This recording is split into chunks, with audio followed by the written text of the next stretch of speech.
est en place, bien positionné avec une belle cravate de couleur rouge. Monsieur Ghislain Pierre-Essonneau, bonjour, c'est la revue de presse qui commence dans la capitale politique, Yaoundé. Bonjour Douala, bonjour à vous Patricia, bonjour également à vous Thierry et Carole. Bienvenue dans la cité capitale, vous l'avez signalé, bienvenue à Yaoundé où il fait très beau temps ce matin. Et à vous, millions de téléspectateurs du Cameroun et du monde entier, vous tous qui êtes chargés, faute d'informations, bienvenue donc à la revue de presse. Et comme très rarement, Cameroun Tribune s'est trompé quelque peu ce matin sur l'indication des pages à ses lecteurs. Néanmoins, sa page spéciale Coupe du Monde est bien avec nous ce matin. Il s'agit d'indiquer que le Sénégal, l'unique compétiteur africain qui est encore en course à l'occasion de cette Coupe du Monde russe FIFA 2018, et bien que donc cette équipe descend dans l'arène ce jour. L'unique représentant africain en course va donc se battre contre l'impériale Colombie. Question de tenter d'arracher une place en huitième de finale de cette compétition. Il sera alors 15h heure du Cameroun. Hier déjà, à titre de rappel avec Cameroun Tribune, et bien l'Allemagne, pourtant champion du monde, qui a donc qui a fait ses adieux à la compétition en tombant 0 but contre 2 face à la République de Corée. C'était au stade Kazan Arena. Le Brésil, quant à lui, a donc sorti ses muscles et battu par 2-0 la Serbie. Eh bien, quant au Cameroun, s'agissant du football, cette fois-là sur du papier, le Cameroun, selon que l'indique la grande une de Cameroun Tribune édition de ce jeudi, eh bien, le Cameroun joue déjà sa canne sur du papier. En croit donc le quotidien camerounais à capitaux publics en sa grande une, tout compte est fait, ce sont des visiteurs par dizaines de milliers qui sont attendus à Yaoundé et un peu partout au Cameroun lors de ce rendez-vous continental. C'est ce que révèle du reste le Conseil national du tourisme qui tenait donc ses travaux à Yaoundé à l'effet d'évaluer à sa manière les préparatifs de cette compétition continentale. Comme il sera attendu des malades dans les hôpitaux, et bien il sera aussi attendu forcément pour tous les autres sous-secteurs touristiques camerounais. C'est d'autant plus que à la Fédération camerounaise de football, ainsi que l'indique le quotidien Émergence dans sa livraison de ce jeudi, eh bien on va vers la fin des troubles à la Fédération camerounaise de football. Et pour cause, explique encore le journal, un projet de texte, un projet de loi précisément visant à instituer les corps des métiers au sein de la Fédération camerounaise de football, mais aussi dans les autres disciplines sportives, est en débat à l'Assemblée nationale. En tout cas, il a été défendu et expliqué aux élus de la nation, les députés hier même, par le ministre Pierre Ismaël Bidounkpat des Sports et de l'Éducation physique. Il faut aussi dire avec le journal que le projet de loi ambitionne d'harmoniser les textes de la Fédération camerounaise de football avec ceux de la FIFA. On comprend davantage pourquoi les élections au niveau de la FECAFOOT ont été quelque peu retardés. Il fallait donc attendre ce texte qui est donc en examen à l'Assemblée nationale. Mais la grande une du quotidien Émergence, dans sa livraison de ce jour, a plutôt trait à la désormais guerre froide entre Paris et Washington. C'est au sujet des lendemains, ou si vous voulez, du lendemain politique de l'homme lion, alors que la Maison-Blanche, pour parler donc des États-Unis d'Amérique, semble dire Paul Biya indésirable pour la suite de la vie politique du Cameroun. Eh bien, Paris s'y oppose manifestement avec beaucoup de tact en la visite qu'effectue dès demain au Cameroun le secrétaire d'État français auprès du ministre de l'Europe. Eh bien, le journal voit une réaffirmation du blocus français contre Peter Ballerin, du nom donc de l'ambassadeur des États-Unis d'Amérique au Cameroun, qui avait demandé à Paul Biya naturellement de quitter son fauteuil présidentiel, comme l'ont fait Nelson Madiba Mandela d'Afrique du Sud et naturellement Washington des États-Unis d'Amérique. Eh bien, il semblait donc faire feu de tout bois, un peu comme pour faire usage de ce qu'il est convenu d'appeler au Cameroun depuis bientôt 2 ans maintenant, la crise anglophone. Et pourtant, l'hebdomadaire Diapason, qui participe également à ce débat ce matin, insiste, et François Mboké dit qu'il ne manque pas dans un éditorial qui est signé par le journal ce matin, et duquel se dégage d'ailleurs l'opinion selon laquelle reconstruire la zone dite anglophone au Cameroun, qui a donc été sinistrée, est une belle initiative, mais pas en pleine guerre. Surtout, l'urgence de la reconstruction ne peut être signalée que s'il y a eu un préalable, et ce préalable-là, signale François Mboké, c'est le cessez-le-feu sur le terrain. Car en réalité, et justement à en croire l'info également en kiosque ce jeudi, la question qui se pose, elle est lancinante au Cameroun, c'est celle de savoir est-ce qu'il y a un partage des biens communs au Cameroun. C'est ce qui fait problème selon donc, le journal, citant un contemporain, à savoir que très peu ont tout pris et beaucoup n'ont rien. On parle aujourd'hui au Cameroun de près de 5% de l'establishment qui s'est accaparé les biens collectifs contre 80% de la population, tantôt aux abois, tantôt dans la débrouillardise. En faisant le point, l'enquête du journal L'Info, dans sa livraison de ce jeudi, contient d'autres éléments encore plus historiques qui montrent qu'il n'y a pas un grand partage des biens communs au Cameroun, d'où parfois un dialogue grippé entre gouvernants et gouvernés au Cameroun qui n'ont d'accord donc que des désaccords, notamment dans ce concert de système politique camerounais. Et en fait, des dialogues sociaux, le quotidien L'Épervier, le journal de Léopold Clovis Noujo, dans sa livraison de ce jeudi, met en exergue les efforts du ministre Grégoire Rona du Travail et de la Sécurité sociale, qui reste donc sur le front de la concertation. Le comité national compétent en la matière, rappelle le journal, était réuni hier en sa 17e session à Yaoundé, et il prône ce comité-là désormais le travail en synergie. Et justement, le patronat camerounais est appelé à jouer un rôle fondamental en vue donc de réaliser cet idéal, l'idéal de vivre ensemble, l'idéal où il y a un dialogue social permanent entre les gouvernés et les gouvernants, entre les employés et le patronat. Il a pour cela besoin de copier le bel exemple qui vient d'ailleurs, ailleurs comme celui de la Côte d'Ivoire. C'est là pour annoncer, vous allez le voir au pied de une du journal ce matin, c'est là pour annoncer donc cette concertation on ne peut plus nécessaire qui court du côté d'Abidjan en Côte d'Ivoire entre le JICAM du Cameroun et la CCJ ivoirienne. Évidemment que l'argent et l'économie intéresse davantage le financier d'Afrique, l'hebdomadaire spécialisé en les questions économiques et financières. C'est dans lui qui nous apprend ce matin, et c'est au pied de une que la Coupe d'Afrique des Nations de football que le Cameroun va abriter en 2019, que cette Coupe d'Afrique-là va générer des retombées de l'ordre de 345 milliards de francs CFA, de quoi booster donc l'économie camerounaise qui en a tant besoin, à moins de penser qu'après tout ça va mieux. Par exemple, selon le financier d'Afrique encore, ce paiement ordonnancé donc en faveur de 303 petites et moyennes entreprises camerounaises, c'est une décision du ministre Louis-Paul Moutazé des Finances. Elle participe donc à ce que ces arriérés soient reportés. Il s'agit donc des arriérés des dépenses des exercices budgétaires qui vont de 2013 à 2017, sauf que, insiste un autre journal ce matin, il s'agit donc d'une instruction présidentielle selon Essingan dans sa livraison de ce jeudi.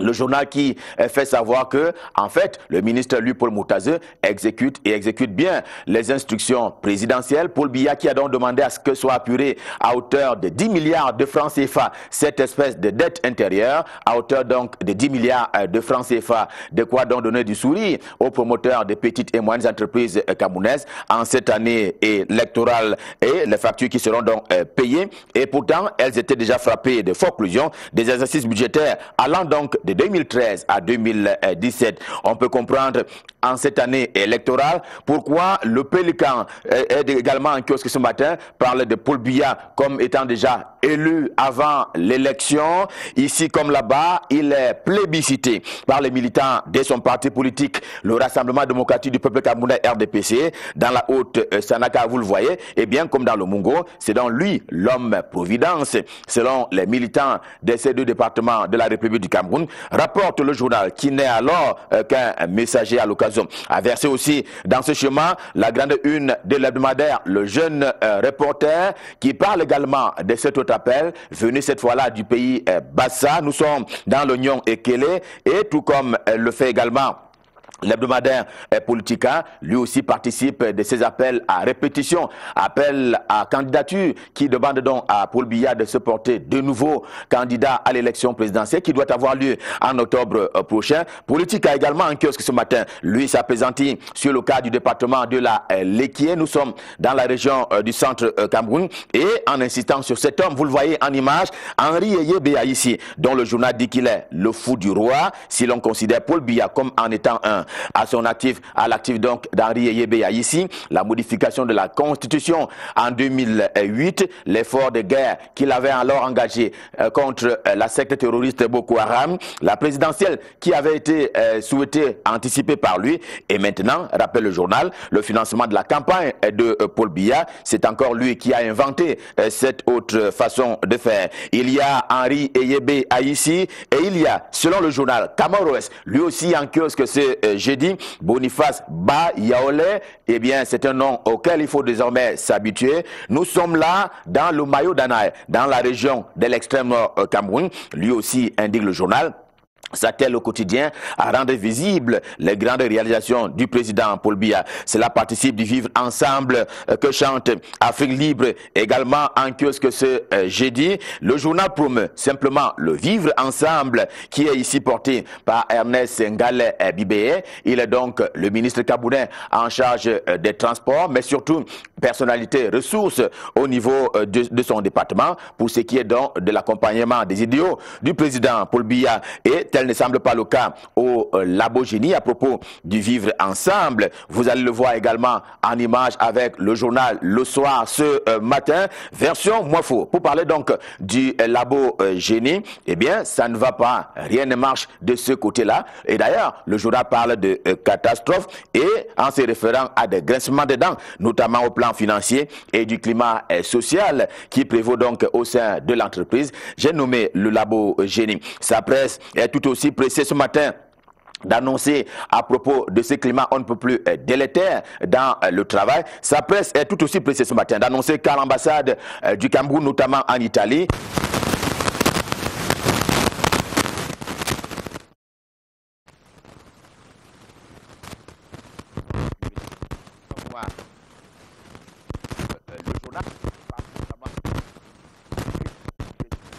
social qui prévaut du côté de l'ambassade du Cameroun en Italie. On va quitter le pays de Sergio Mattarella, c'est-à-dire l'Italie, pour revenir au bercail à la maison et pour évoquer donc la sempiternelle question de la décentralisation, un processus que l'on attend de voir être mis en œuvre depuis 1996. Eh bien, ce matin, le journal en grande une propose donc de vivre et de faire un peu le point. S'agissant de l'implémentation de cette mesure, eh bien, c'est le ministre Georges Elanga Obam qui est rentré du deuil de Monguiso Soma et maintenant, il veut accélérer le processus de décentralisation. L'un des actes qui a été pris dans ce sens est donc de recentrer les compétences de chaque maillon de ce secteur-là en vue donc de mettre et d'implémenter la décentralisation que tous les Camerounais appellent de leur vœu. Et avec sa presse édition de ce jeudi, stop fin pour la revue de presse Made in Yaoundé, nous prenons rendez-vous pour demain quand il sera à 7 h et nous aurons toujours le cœur enflammé de joie. Question de vous servir d'ici à là. Je vous souhaite de passer comme d'habitude d'excellents moments, toujours en compagnie des programmes de Canal International. Je m'en vais repasser par Douala pour passer le pouvoir à qui de droit. Thierry Carole, Patricia, c'est à vous Douala.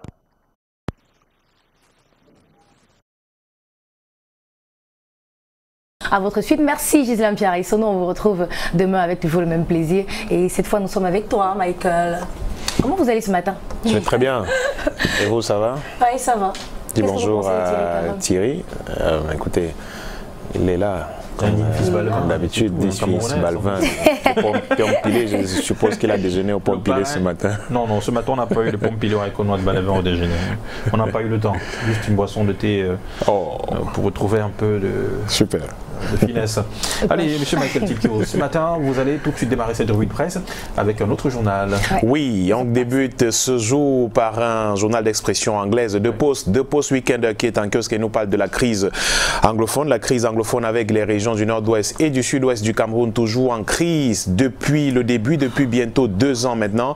Le journal revient sur les faits survenus dans ces régions anglophones du Cameroun depuis quelques jours. Maintenant, on parle de près de 13 suspects ambazoniens qui ont été mis aux arrêts par nos forces de défense et de sécurité. Le journal qui parle aussi des forces ambazoniennes qui ont bloqué la route entre Bamenda et Manfé depuis quelques jours. Des policiers qui ont également été kidnappés. Les demandes de rançon qui ont été faites par ces forces ambazoniennes dans les régions anglophones du Cameroun. 2 morts enregistrés justement dans un accident de la route alors que ces conducteurs de véhicules fuyaient ces forces ambazoniennes qui se présentent justement justement comme des sécessionnistes dans cette partie du pays. Le journal qui parle également de la région du littoral qui est un tout petit peu justement sous alerte, mise en alerte justement par des forces, par des autorités administratives à cause justement de cette entrée annoncée de ces sécessionnistes dans la région du littoral, ces séparatistes justement qui sont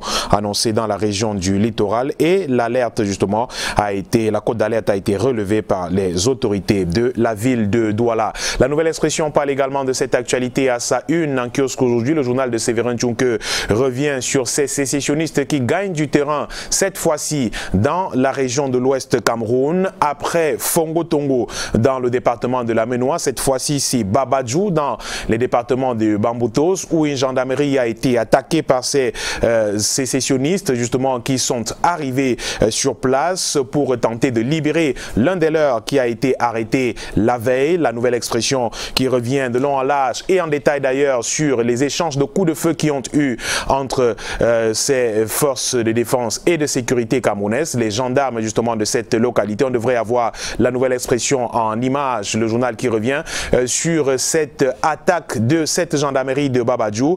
Heureusement, ces sécessionnistes ont été mis en déroute par une riposte musclée des éléments de la gendarmerie de Babadjou et ceux de Bouddha qui sont venus à la rescousse. Ils ont finalement pris la fuite et une battue a eu lieu toute la nuit pour mettre la main sur ces sécessionnistes. Et le journal nous rappelle que le suspect à l'origine de cette attaque a été transféré vers un autre lieu. Son exploitation permettra sans doute de faire toute la lumière sur cette attaque dans la brigade de gendarmerie de Babadjou. C'est dans le département des Bamboutos. Au pied de une du journal, on parle de l'ANAFOOT, l'Académie nationale de football du Cameroun, et les pensionnaires qui s'entraînent désormais sur du goudron à Yaoundé. L'Académie nationale de football qui se présente comme un pôle du centre rencontre depuis une semaine un problème lié à la disponibilité des stades d'entraînement, notamment dans la région du centre Cameroun. Cependant, les joueurs se plaignent également des problèmes d'eau, obligés de partir de leur maison avec leurs bouteilles d'eau. Difficile pour eux justement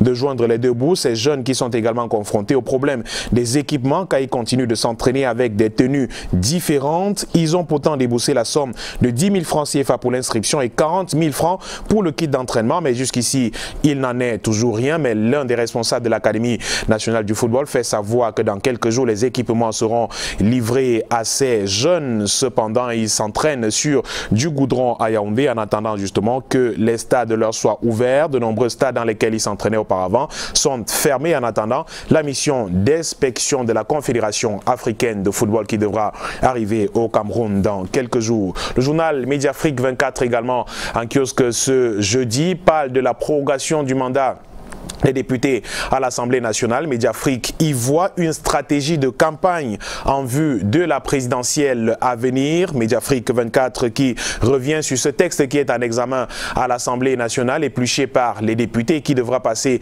par le Sénat plus tard. Et Mediafrique 24 qu'on devrait avoir en image de nous apprendre justement que ça se présente comme une stratégie de campagne pour Paul Biya qui préfère aller aux élections présidentielles avec des élus locaux connus qui sont sur place depuis, que d'y aller avec de nouveaux élus qui devaient sortir bien sûr des élections de septembre si finalement d'élections il devrait avoir. C'est donc une stratégie pour le candidat national du Rassemblement démocratique du peuple camerounais. Cette volonté du chef de l'État de proroger le mandat des députés d'un an est davantage une stratégie de campagne qu'une volonté de les associer au traitement des dossiers des populations, car elle intervient à quelques mois du scrutin présidentiel et devrait donc les mettre en mouvement puisqu'ils connaissent très bien leur base. En tout cas, le président de la République n'a pas voulu prendre le risque d'aller à l'élection avec de nouveaux élus au regard du contexte politique marqué par la crise anglophone qui a fait basculer plusieurs électeurs dans d'autres rangs, dans le rang de l'opposition notamment. Seulement, cette décision imposera encore 12 mois de misère à certains compatriotes, regrette le journal Mediafrique 24, car elle arrive au moment où plusieurs électeurs attendaient impatiemment la convocation du corps électoral et pour cause, ils souffrent des régions entières et surtout des zones rurales du pays ne sont pas sorties de l'impasse qui les caractérise depuis plusieurs années maintenant. Journal Info Matin également en kiosque ce jour où nous parle d'éducation et d'enseignement secondaire notamment avec l'Office du baccalauréat du Cameroun qui a été réuni hier à Yaoundé et le conseil justement qui adopte les documents de la 59e session ordinaire de l'Office du baccalauréat du Cameroun. L'occasion a également permis à l'instance d'approuver un collectif budgétaire dans le cadre de la 24e session extraordinaire dans les mêmes circonstances. C'était donc hier à Yaoundé. Et le journal de rappeler et de souligner justement que les sessions d'hier se sont tenues au lendemain de la phase écrite des examens de l'année 2018. Du constat général, ils se sont déroulés non sans difficulté, mais force est de reconnaître que toutes ces difficultés ont été jugulées. Des prouesses à mettre à l'actif de Mme Nalova Lyonga, ministre des enseignements secondaires, pour le doigté, écrit le journal dont elle a fait montre à travers les hautes orientations pour que la session 2018 des examens relevant de la compétence de l'Office du baccalauréat du Cameroun se déroule dans la sérénité sur l'ensemble du territoire national. À son pied de une, le journal reparle d'éducation toujours et du lycée Général Leclerc à Yaoundé, de son proviseur Elisabeth Tonga, qui prime les meilleurs élèves depuis son arrivée à la tête du lycée Général Leclerc, établissement qui a formé l'essentiel de la grande élite camerounaise. Le proviseur Elisabeth Tonga entreprend des initiatives qui visent à redorer le blason de cette école, considérée comme la vitrine de l'enseignement au Cameroun. Elisabeth Tonga, une fois de plus, a démontré lors de cette cérémonie que l'on peut compter sur le top management de la gente féminine à la tête des structures étatiques. L'excellence académique, selon elle, est donc l'occasion idoine pour non seulement célébrer les meilleurs, mais davantage au moment pour faire le bilan de l'année qui s'achève en jetant un regard sur la rentrée prochaine qui se prépare déjà. Forum libre également en kiosque aujourd'hui. L'hebdomadaire nous parle d'une affaire entre une banque camerounaise et une société. Comment le directeur général de la société de la Cameroun Bank, de la Commercial Bank of Cameroun, comment le directeur général a abandonné plus de 222 millions de francs CFA à une entreprise, l'entreprise Cometal notamment. Le journal revient sur une enquête justement au sujet de cette affaire et selon des informations publiées par Forum Libre ce jour, la CBC qui réclame depuis 2012 la somme de plus de 889 millions de francs CFA à l'entreprise suscitée sur la demande de ces derniers, a décidé d'abandonner jusqu'à 25% de sa créance au profit de l'entreprise Cometal, soit la somme de plus de 222 millions de francs CFA. C'est donc un scandale financier selon le journal qui nous plonge justement dans les dédales de cette affaire, c'est-à-dire en page 2 et 3 du journal Forum Libre qui est en kiosque aujourd'hui et qui nous parle également de la Caisse nationale de prévoyance sociale, tout ce qui va changer à la CNPS après une sortie du président de la République. On se souvient que le chef de l'État a signé le jeudi 7 juin dernier un décret portant réorganisation et fonctionnement de la Caisse nationale de prévoyance sociale. Ce qui va changer dans le fond est présenté justement par le journal Forum Libre qui est en kiosque aujourd'hui, qui revient également sur ses réalisations, qui plaide pour Alain Mokulu Vondo Akam, qui est donc le directeur général de la Caisse nationale de prévoyance sociale. Le journal Afrique Libre est également en kiosque ce jour. L'hebdomadaire revient sur la Sanaga maritime et ses artisans du vivre ensemble. Le journal nous revient sur cette cérémonie du vivre ensemble organisée dans le département de la Sanaga maritime sous l'égide du ministre des Transports Jean-Ernest Massénanga Lebibé. Cette cérémonie du vivre ensemble qui a également débouché sur un appel à candidature de Paul Biya à la prochaine élection présidentielle. Le journal revient en images et en couleur d'ailleurs sur cette cérémonie telle qu'elle s'est déroulée dans tout le département de la Sanaga maritime et qui a vu la participation des membres du gouvernement et assimilés, Jean-Ernest Massénanga Lebibé et les siens, qui n'ont pas lésiné sur les moyens pour inscrire la deuxième édition des journées du vivre ensemble dans les annales de l'histoire du département de la Sanaga maritime. Ensemble, ils ont assisté à la bénédiction des solennités par Monseigneur Jean Bosco Ntep, évêque d'Edea, avant le passage au pupitre des différentes communautés qui vivent en parfaite symbiose dans ce département, qu'elles soient justement du centre, sud, est, de l'ouest du littoral ou même des parties anglophones du Cameroun. Le message aura été le même: la paix au Cameroun, l'unité, la bonne cohésion, la tolérance, le respect de l'autre, le respect des différences entre autres. Et c'est d'ailleurs justement le contraire qui aurait étonné toutes les forces forces vives du département de la Sanaga-Maritime qui ont effectué le déplacement. À côté de cette volonté de célébrer le vivre ensemble, toutes les communautés qui se sont succédées au micro ont également saisi le prétexte pour appeler une fois de plus le président Paul Biya à se porter candidat à la prochaine élection présidentielle. Le journal revient sur le retour de Élise Essamé à Konsamba 3e, le retour de cette dame qui a été réhabilitée par le président national du Rassemblement démocratique du peuple camerounais. Son retour qui poserait du grabuge dans cette communauté, justement à Konsamba 3e notamment, après un recours gracieux auprès du président national du RDPC, Paul Biya vient de décider de sa réintégration, mais au sein du parti à Konsamba, précisément dans le Mungo Nord 3, ce retour en grâce n'est pas apprécié. Les militants et les conseillers municipaux rouspectent sur place depuis quelque temps au sein du conseil municipal. Cela est vu d'un très mauvais œil. Nombreux sont ceux qui pensent que le retour de Henriette Élise Essamé à la faveur d'une opération savamment menée par le préfet du Mungo à la veille des échéances électorales dont l'importance n'est plus à démontrer dans le devenir de cette collectivité territoriale décentralisée cache maladroitement des calculs politiciens. C'est à lire justement en page 8 du journal Afrique Libre qui est en kiosque ce jeudi. On sort avec un autre journal, Afrique Info, cette fois le bimensuel d'information générale en Afrique qui revient sur une autre initiative d'appel à la candidature de Paul Biya pour la prochaine élection présidentielle. Initiative de Sa Majesté Samuel Libok Mbey qui porte ses fruits. Une grande mobilisation de l'élite du département d'Union Ekele a eu lieu dans son chef-lieu il y a quelques jours. C'est la place des fêtes d'Edea dans sa grande toilette qui a servi de cadre. C'était le 17 juin dernier au grand meeting organisé par l'élite du département d'Union Ekele. C'était pour soutenir la candidature de Paul Biya pour le compte de l'élection présidentielle qui se tiendra au courant de cette année. Cette rencontre s'inscrivait dans la dynamique d'appel à candidature du locataire d'Etoudi mis en branle depuis plusieurs mois par Sa Majesté Samuel Libok Mbey.